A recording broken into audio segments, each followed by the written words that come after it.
来继续来看，民众党的立委吴春成，伊的壮世代法案再度来引发到争议。民进党的立委陈培如来指控，讲收到总预算审查的报告了后，发现壮世代法案的文件原本提案人吴春成这个哪位拢互砍掉了。伊即日立法院将做南北两党的惹查布。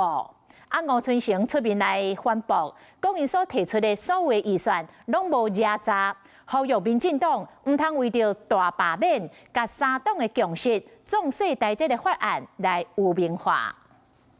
100。民众党团总调黄国昌带党职人员伫党部举行新春团拜，民众党立委嘛拢出席。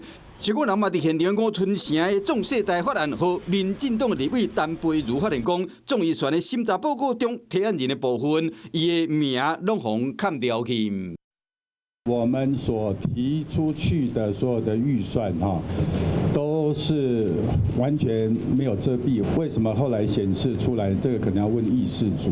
杀众触发被质疑，这毋是头一摆。除了进前分人质疑讲成立协会接标案、注册专利等等行为无利益非比以外，另外佫提出民众党立委张启凯所做的图卡，内底显示吴春成、郑国策、机械棒美芳以及民意顾问公司都提一管数媒体宣传差不多20%的标案，批评讲这就是吴春成无出事理的证据。在他2024年立委就职上任后的这一整年，壮世代教科文协会在嘉义市政府拿的标案就超过了800万。你在就任立委这短短1年之内，你已经从中央还有地方政府拿了超过2200万的标案了。壮世代这个条例3读通过的时候，包括万年的总召柯建铭、吴思瑶干事长，你们不是都跟吴春成一起拍照纪念吗？